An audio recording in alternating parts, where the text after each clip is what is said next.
1월 24일 토요일 하나님께서 우리에게 주신 말씀 함께 묵상하도록 하겠습니다. 성경 창세기 18장 1절부터 15절까지입니다. 여호와께서 마므레의 상수리 나무들이 있는 곳에서 아브라함에게 나타나시니라. 날이 뜨거울 때에 그가 장막문에 앉아 있다가 눈을 들어본즉 사람 셋이 맞은편에 서 있는지라. 그가 그들을 보자 곧 장막문에서 달려나가 영접하며 몸을 땅에 굽혀 내 주여, 내가 주께 은혜를 입어 싸우면 원하건대 총을 떠나 지나가지 마시옵고 물을 조금 가져오게 하사 당신들의 발을 씻으시고 나무 아래에서 쉬소서. 내가 떡을 조금 가져오리니 당신들의 마음을 상쾌하게 하신 후에 지나가소서. 당신들이 종에게 오셨음이니이다. 내 말대로 그리하라. 아브라함이 급히 장막으로 가서 사라에게 이르되 척히 고운 가루 세 알을 가져다가 반죽하여 떡을 만들라. 아브라함이 또 가축되어 있는 곳으로 달려가서 기름지고 좋은 송아지를 잡아 하인에게 주니 그가 급히 요리한지라. 아브라함이 엉긴 젖과 우유와 하인이 요리한 송아지를 가져다가 그들 앞에 차려놓고 나무 아래에 모셔 섬에 그들이 먹으니라. 그들이 아브라함에게 이르되 내 아내 사라가 어디 있느냐? 장막에 있나이다.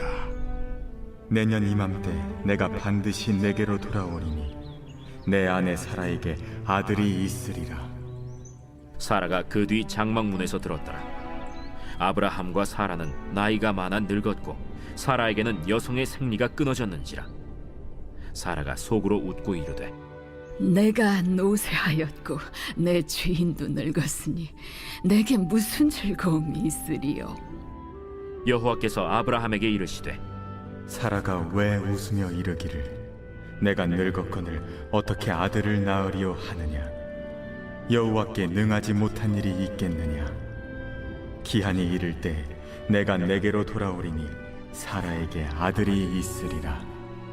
사라가 두려워서 부인하여 이르되 내가 웃지 아니하였나이다. 아니라 내가 웃었느니라. 오늘 본문에서는 여호와께서 아브라함에게 나타나셔서 함께 시간을 보내신 것을 볼 수 있습니다.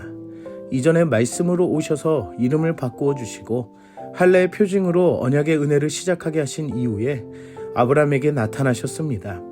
아브라함에게 나타나신 것은 다른 이유가 아니라 그와 함께 맺은 언약 안에서의 은혜를 이어가게 하신 것이었습니다. 하나님이 아브라함과 맺으신 언약은 일회성이 아닙니다. 하루가 지나서 끝이 나고 사라지는 기한이 있는 것이 아닙니다.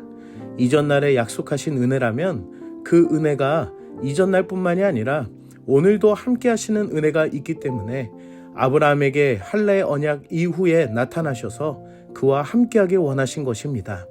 이를 통해 우리가 알 수 있는 것은 내가 얻은 구원의 은혜가 이전에 받았고 지금은 없는 것이 아닙니다. 오늘도 내 삶에 나타나시고 함께 하시고 은혜 위에 은혜를 더하신다는 것입니다.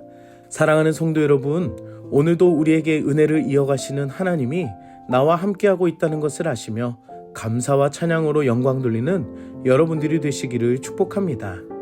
아브라함은 자신에게 나타난 세 사람을 영접하고 자신이 할 수 있는 최선의 환대를 합니다.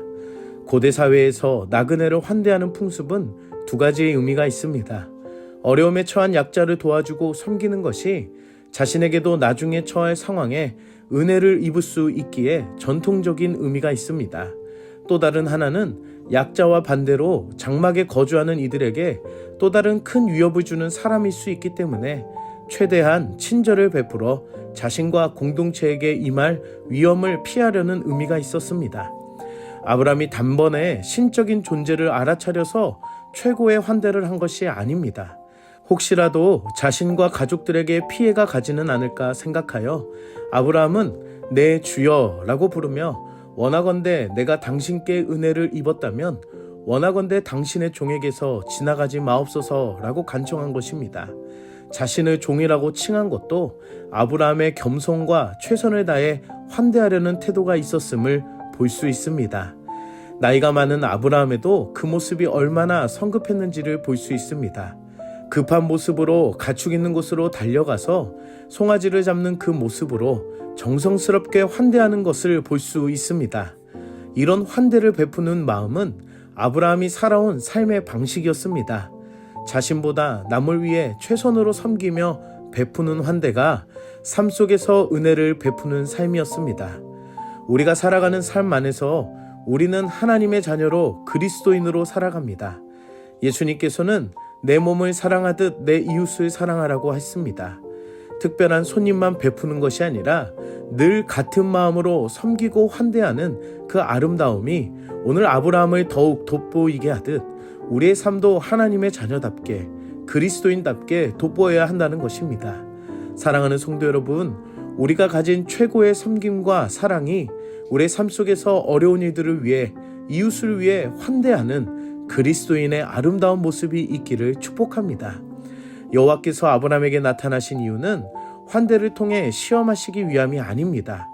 대접받은 음식과 태도로 평가해서 합격과 불합격을 주시기 위해 나타나신 것이 아니라 그 가정의 연약한 믿음을 더욱 강하게 하시기 위해 나타나신 것입니다.